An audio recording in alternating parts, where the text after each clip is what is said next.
मायावती। उत्तर प्रदेश की राजनीति में कभी एक प्रभावशाली हस्ती रही मायावती, जो आज अपनी अस्तित्व को बनाए रखने के लिए संघर्ष कर रही हैं। आज की तारीख में खुद की बहुजन समाज पार्टी यानी बसपा के अस्तित्व के संकट को और बढ़ा दिया है। इस सप्ताह के आरंभ में लखनऊ में एक पार्टी बैठक में उन्होंने अपने भतीजे और लंबे समय से अपने राजनीतिक उत्तराधिकारी माने जा रहे आकाश आनंद को बसपा से निष्कासित कर दिया।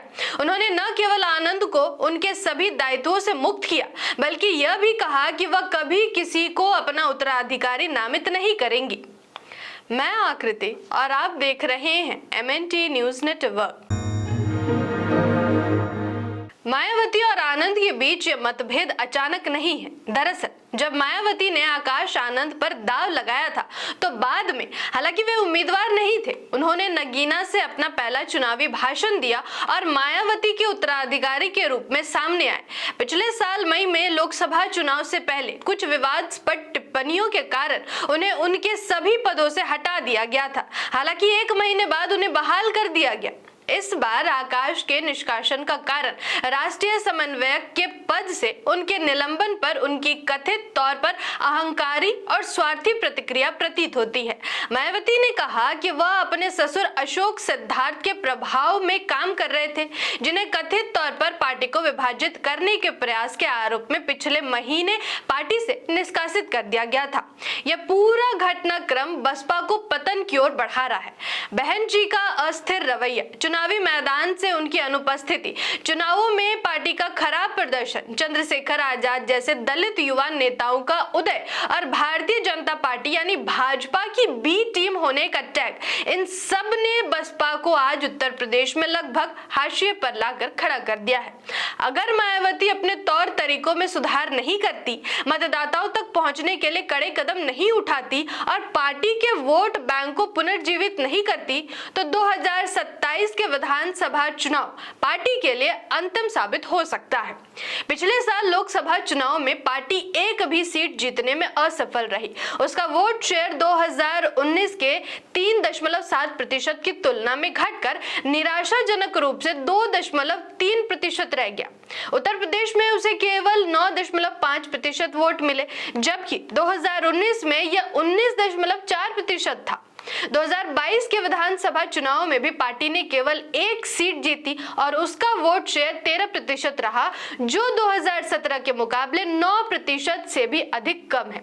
आज संसद में उसका केवल 1 सांसद है, वह भी राज्यसभा में, और अगले साल सेवानिवृत्त होने के बाद उस सांसद के भी दोबारा चुने जाने की संभावना कम है। मायावती जिस जाति से संबंध रखती है, केवल जाटव ही उनके साथ खड़े रहे। CSDS के आंकड़ों के अनुसार जाटव दलितों में भी उनका समर्थन 2017 में 87% से गिरकर 2022 के विधानसभा चुनाव में 65% और लोकसभा चुनाव में 44% रह गया। गैर जाटव अनुसूचित जातियों में, जिन्हें भाजपा ने 2014 से ही लुभाना शुरू कर दिया था, बसपा का समर्थन इसी अवधि में 44% से गिरकर 27% और फिर 15% हो गया। इस बीच समाज का दावा है कि मायावती ने केंद्र में भाजपा के शासन में ED या CBI की कार्रवाई के डर से बहुत कुछ किया है, लेकिन इससे मायावती को अपने मुस्लिम वोट बैंक का एक बड़ा हिस्सा गंवाना पड़ा और पार्टी को भाजपा की बी टीम का टैग मिल गया।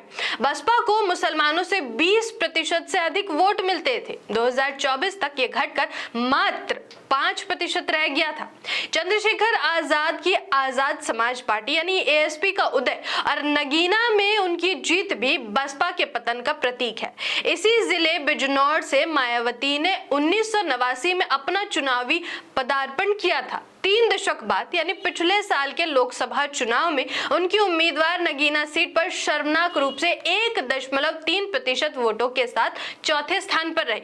मायावती को व्यक्तिवाद, जातिवाद, ब्राह्मणवाद ने बनाड़ कर दिया। जितनी खुद को बहुजन समाज के बीच से बचाती रही, उतनी पार्टी को शून्य की ओर ले जाती रही।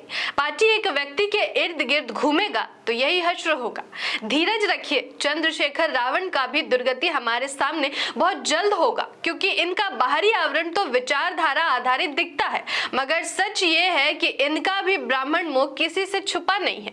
कभी उनको गौर लगते हैं तो कभी खुद को किसी का हनुमान बन जाते हैं। नाम बाबा साहब का लेते हैं, मगर बहुजन समाज के अब तक कोई नीति नियम के लिए आवाज उठाते हुए नहीं दिखे गए हैं। बाकी जनता जनार्दन है। इस वीडियो को शेयर कीजिए और अपनी राय नीचे कमेंट करिए। धन्यवाद। जय संविधान, जय लोकतंत्र, जय भीम, जय मूल्यवासी। आपसे अपील साथियों, MNT न्यूज नेटवर्क कोई बड़े पूंजीपतियों का मीडिया नहीं, बल्कि मूल निवासी बहुजन समाज की अपनी आवाज है। हमारी टीम दिन रात मेहनत करके उन मुद्दों को सामने ला रही है जिन्हें मुख्य धारा का मीडिया अक्सर दबा देते हैं। हम सामाजिक न्याय, शिक्षा, अधिकार, संविधान और मूल निवासी बहुजन महापुरुषों की विचारधारा को हर घर तक पहुंचाने का संघर्ष कर रहे हैं। लेकिन ये लड़ाई सिर्फ हमारी नहीं, पूरे समाज की है। इसलिए हमें आपके साथ और सहयोग की जरूरत है। आपका एक शेयर, एक कमेंट और एक सब्सक्राइब बहुजन समाज की आवाज को और मजबूत बना सकता है। MNT न्यूज नेटवर्क को सब्सक्राइब करें, लाइक और फॉलो करना ना भूलें। साथ ही बेल आइकॉन दबाकर जन जागृति की मुहिम में जुड़े रहें।